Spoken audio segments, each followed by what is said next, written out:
আজকে আমরা বর্গক্ষেত্রের কয়েকটি সূত্র সম্পর্কে জেনে নেব। বর্গক্ষেত্রের পরিমিতি অঙ্ক করার জন্য এগুলি খুবই গুরুত্বপূর্ণ এবং এগুলি মনে রাখতে পারলে এবং আমরা সহজেই বর্গক্ষেত্রের অঙ্কগুলি করতে পারবো এবং অনেক ক্ষেত্রে আমরা খুব সহজে এবং কম সময়ে অঙ্ক করে নিতে পারবো। মনে রাখতে না পারলে তা প্রত্যেক দিন বা নিয়ম করে তা অনুসরণ করতে হবে এবং অঙ্ক কষতে হবে। অঙ্ক কষতে কষতেই আমরা মনে রাখতে পারবো, না হলে হয়তো মনে থাকবে না। একদিন পড়ে নিলে যে মনে থাকবে সব সময় তা হবে না। আমাদের প্র্যাকটিস করে যেতে হবে এবং প্র্যাকটিস করতে করতে আমাদের মাথার মধ্যে তা চলে আসবে এবং কোনো অঙ্ক করার সময় আমাদের মনে তা ও, চলে আসবে যে কোন সূত্রটি আমাদের প্রয়োগ করতে হবে। এবং অঙ্ক এমন একটি বিষয় যে আমরা যদি রেগুলার আর কষতে থাকি বা কোনো অঙ্ক করতে থাকি তাহলে তার অনেক সহজ নিয়মও আমরা বের করে নিতে পারি বা কোনো কিছু স্টেপ বাদ দিয়ে আমরা করে নিতে পারি সহজে, বা কী করতে করতে হবে তা আয়ত্ত করে নিতে পারি। এবং কোনো পরীক্ষার ক্ষেত্রে বা কোনো সরকারি চাকরি বা যে কোনো চাকরির পরীক্ষার ক্ষেত্রে অঙ্ক করতে গেলে তা আমাদেরকে খুব সহজ নিয়মে এবং কম সময়ের মধ্যে অঙ্ক করে নিতে হয়। তাই আমাদেরকে কিছু সূত্র মনে রাখা প্রয়োজন এবং এবং তা মনে রাখতে পারবো আমরা তখনই যখন আমরা তা প্রত্যেক দিন বা এক নিয়ম করে অনুসরণ করতে থাকবো। যেমন এখানে বর্গক্ষেত্রের কয়েকটি সূত্র আমি বলতে যাচ্ছি। যেমন বর্গক্ষেত্রের পরিসীমা যদি নির্ণয় করতে হয় তাহলে তার পরিসীমা হবে 4 × বাহু বা 4 × বাহু। 4 এবং তার বাহু কত, বাহু গুণ করলেই তার আমরা পরিসীমা পেয়ে যাব। পরিসীমা মানে তার চারিদিকটার কতটা দৈর্ঘ্য। বর্গক্ষেত্রের ক্ষেত্রফল হলো তোমার তার বাহু স্কোয়ার। তার কোনো একটি বাহু দেওয়া থাকলে বর্গক্ষেত্রে আমরা জানি যে 4টি বাহুর দৈর্ঘ্যই সমান হয় বর্গক্ষেত্রের ক্ষেত্রে। অতএব তার ক্ষেত্রফল হবে বাহু স্কোয়ার। এবং বর্গক্ষেত্রের কর্ণ বলতে কোনটা না, যে কোনো দুটি কোণকে আমরা যে কোনো দুটি কোণকে নয়, যে কোনো দুটি বিপরীত কোণকে যে রেখা জুড়ে দেয় তাদেরকে বর্গক্ষেত্রের কর্ণ বলে। যেমন বর্গক্ষেত্রের কর্ণ এটি হলো বর্গক্ষেত্রের কর্ণ। যদি এটা বর্গক্ষেত্র হয় তাহলে তাদের কর্ণ হবে এটি। এটি দূরত্ব যদি নির্ণয় করতে হয় বর্গক্ষেত্রের কর্ণ, তাহলে তার হলো বাহু যদি দেওয়া থাকে বাহু ইন্টু √2 বা √2 হলো বর্গক্ষেত্রের কর্ণ।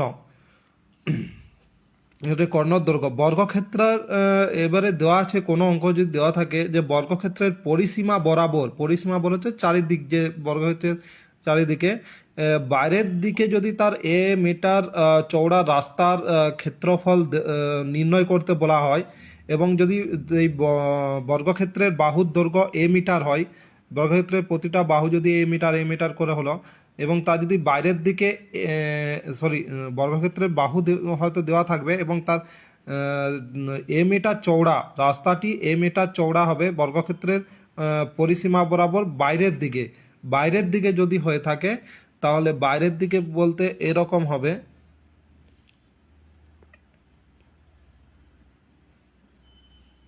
যদি ধরো এটা বর্গক্ষেত্র হলো না, এটা কিন্তু যদি বর্গক্ষেত্র হয় তার বাইরের দিকে যদি মিটার বাইরের দিকে,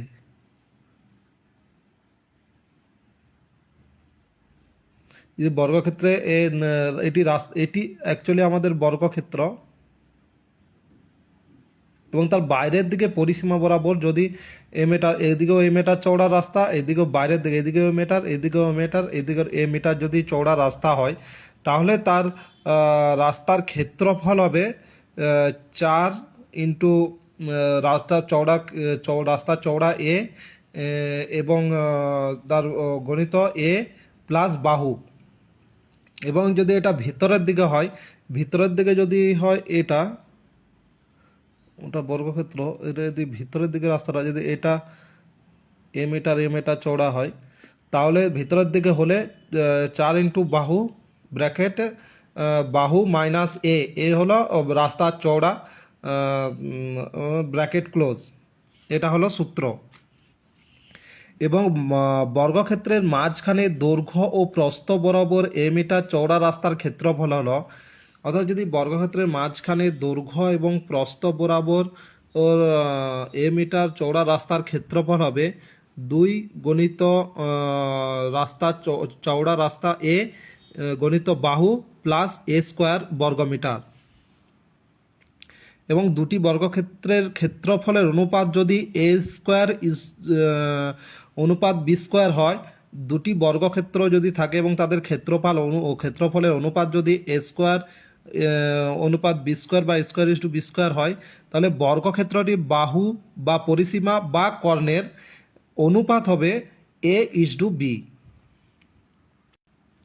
এবং বর্গক্ষেত্রের বাহুর দৈর্ঘ্য এক্স গুণ হলে ক্ষেত্রফল হবে এক্স স্কোয়ার গুণ, অর্থাৎ কোনো বর্গক্ষেত্রের বাহুর দৈর্ঘ্য যদি এক্স গুণ হয়ে যায়, যদি এক্স গুণ বেড়ে যায় বা তাহলে তাদের ক্ষেত্রফল হবে এক্স স্কোয়ার গুণ, অর্থাৎ তা বাড়বে এক্স স্কোয়ার মাইনাস 1 গুণ বেড়ে যাবে। অর্থাৎ কোনো যদি বাহুর দৈর্ঘ্য বর্গক্ষেত্রের বাহুর দৈর্ঘ্য দ্বিগুণ হয়, প্রথমে 2 ছিল তারপরে যদি 4 হয়ে যায়, বাহুর দৈর্ঘ্য এক্স 4 হয়ে যায় অর্থাৎ দ্বিগুণ হয়ে যায়, তাহলে ক্ষেত্রফলও কিন্তু দ্বিগুণ হয়ে যায়, এক্স স্কোয়ার গুণ, অর্থাৎ 2 গুণে 4 গুণ হয়ে যাবে। একটি বর্গক্ষেত্রের বাহু অপর বর্গক্ষেত্রের কর্ণের সমান হলো, যদি একটি বর্গক্ষেত্রের বাহু যদি অপর একটি বর্গক্ষেত্রের কর্ণের সমান হয়, তাহলে বর্গক্ষেত্র দুটির ক্ষেত্রফলের অনুপাত হবে 2:1 বা 2:1। আর এই সূত্রগুলি মনে রাখা খুব প্রয়োজন।